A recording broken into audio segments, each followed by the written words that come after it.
Assalamu alaikum wa rahmatullahi wa barakatuh. My sisters, that's number 73, ayat number 6. A'udhu billahi minash shaitanir rajim, bismillahir rahmanir rahim. पनाह मांगती हूँ अल्लाह तबारक व तआला की शैतान मरदूद से। शुरू करती हूँ अल्लाह के नाम से जो निहायत मेहरबान और बड़ा ही रहम करने वाला है।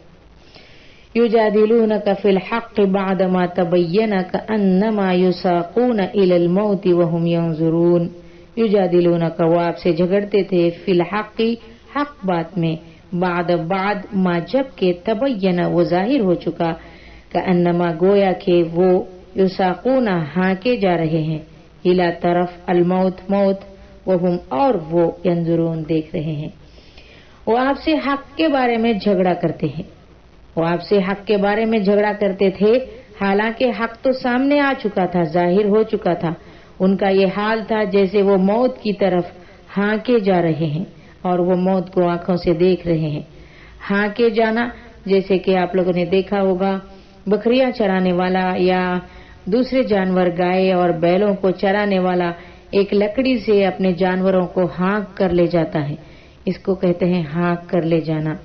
वो मौत की तरफ हाँके जा रहे हैं और वो मौत को आंखों से देख रहे हैं।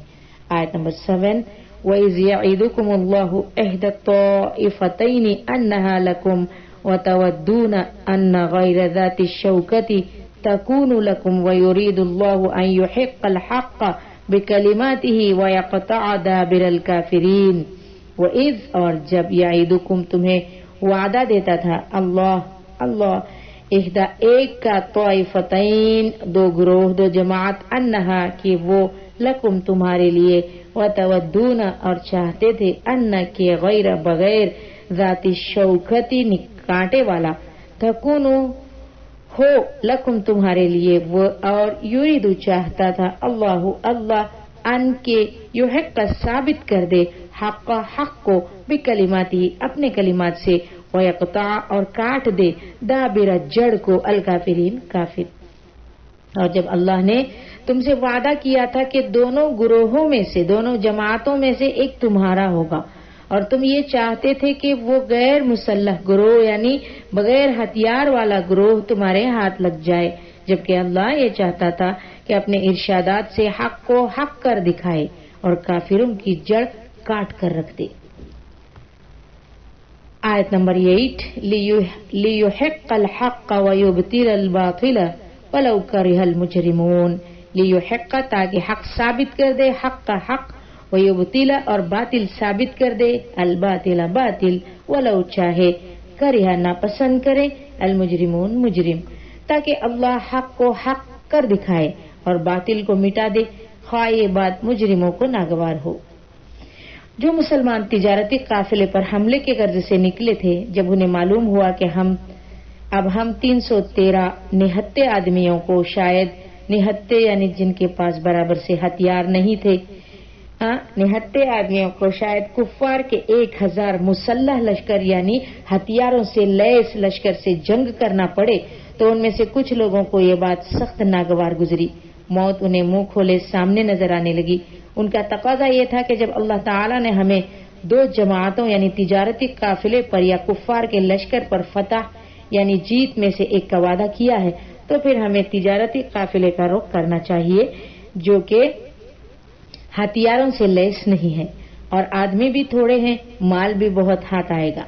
मगर अल्लाह ताला की हिकमत कुछ और थी और आप खुद भी कुफ्फार से मारिके को ही दुरुस्त करार देते थे। लिहाजा अल्लाह के रसूल सल्लल्लाहु अलैहि वसल्लम ने ये भी मशवरा करना जरूरी समझा, खास करके अंसार से, क्योंकि अंसार अपने मुआहिदे यानी बात के वादे के पाबंद थे। अगर मदीने पर कुफ्फार का हमला हो तो वो आपका साथ देंगे, मगर यह हमला मदीने पर नहीं था, लिहाजा उन अंसार से मशवरा जरूरी था। सैयदना हजरत अनस रज़ियल्लाहु ताला अन्हु फरमाते हैं, जब रसूलुल्लाह सल्लल्लाहु अलैहि वसल्लम को अबू सुफियान के निकल जाने की खबर मिली तो आपने सहाबाए किराम रिज़वानुल्लाहि अलैहिम अजमाइन से मशवरा किया। अबू बकर सिद्दीक रज़ियल्लाहु ताला अन्हु ने बात की तो आपने एराज फरमाया। सैयदना हजरत उमर रज़ियल्लाहु ताला अन्हु ने बात की तो आपने उनकी बातों से भी एराज किया। फिर सैयदना हजरत साद बिन उबादा खड़े हुए اور کہا یا رسول اللہ آپ کا اشارہ شاید ہماری طرف ہے، قسم ہے اس ذات کی جس کے ہاتھ میں میری جان ہے، اگر آپ ہمیں سمندر میں کودنے کا حکم دیں تب بھی ہم کود جائیں گے، اور اگر آپ ہمیں برق الغماد تک گھوڑے دوڑا دوڑا کر ہلاک کر ڈالنے کا حکم دیں تب بھی ہم آپ کے حکم کی تعمیل کریں گے۔ اللہ اکبر۔ مقداد بن اسود نے کہا ہم وہ بات نہیں کہیں گے جو موسیٰ علیہ السلام کے قوم نے کہی تھی کہ تم اور تمہارا پروردگار دونوں جا کر لڑو، ہم تو آپ کے دائیں بھی لڑیں گے اور آپ کے بائیں بھی لڑیں گے، آگے بھی لڑیں گے اور پیچھے بھی لڑیں گے، تیار تھے۔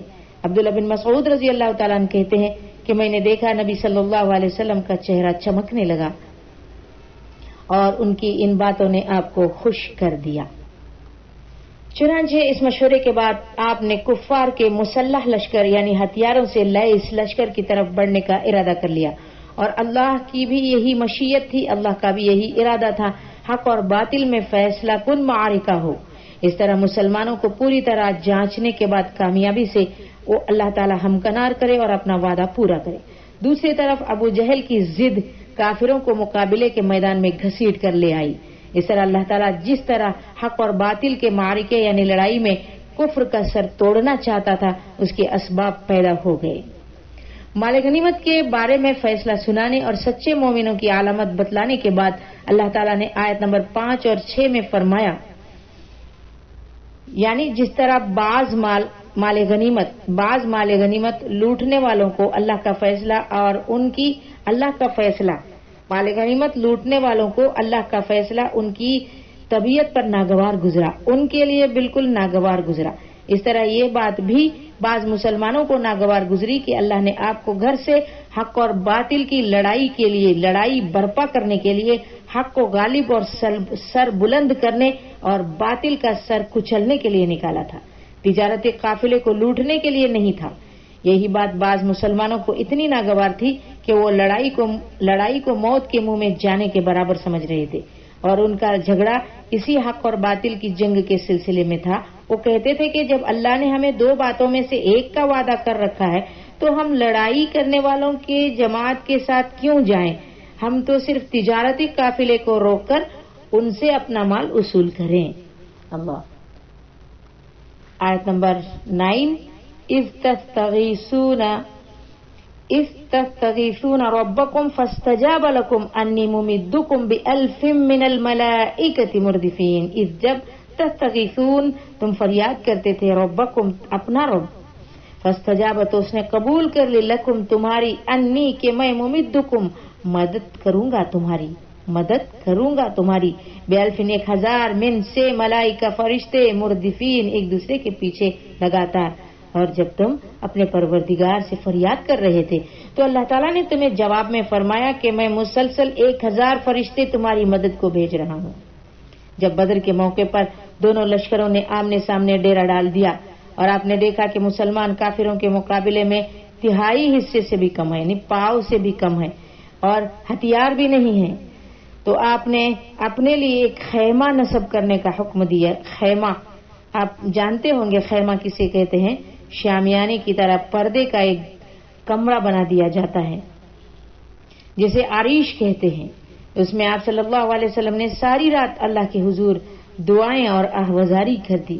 سیدنا عمر رضی اللہ تعالیٰ عنہ فرماتے ہیں کہ بدر کے دن جب نبی اکرم صلی اللہ علیہ وسلم نے مشرکین پر نظر ڈالی تو وہ 1000 تھے اور مسلمان 319 تھے۔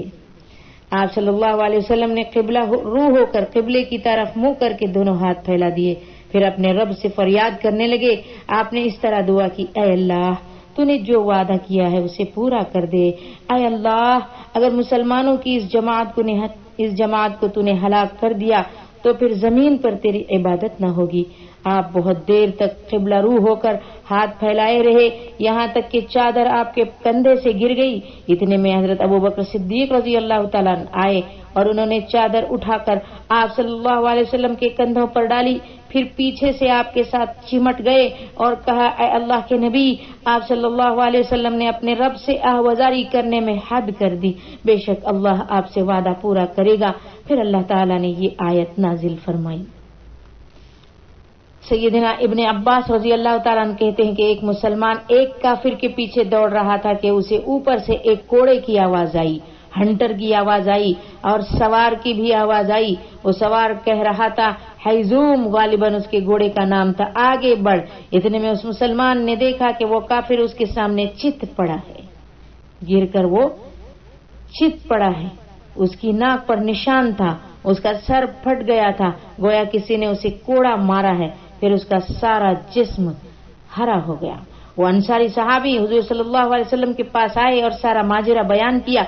आप सल्लल्लाहु अलैहि वसल्लम ने फरमाया, तुम सच कहते हो, ये फरिश्ते तीसरे आसमान से मदद के लिए आए थे। सुबहान अल्लाह, सुबहान अल्लाह।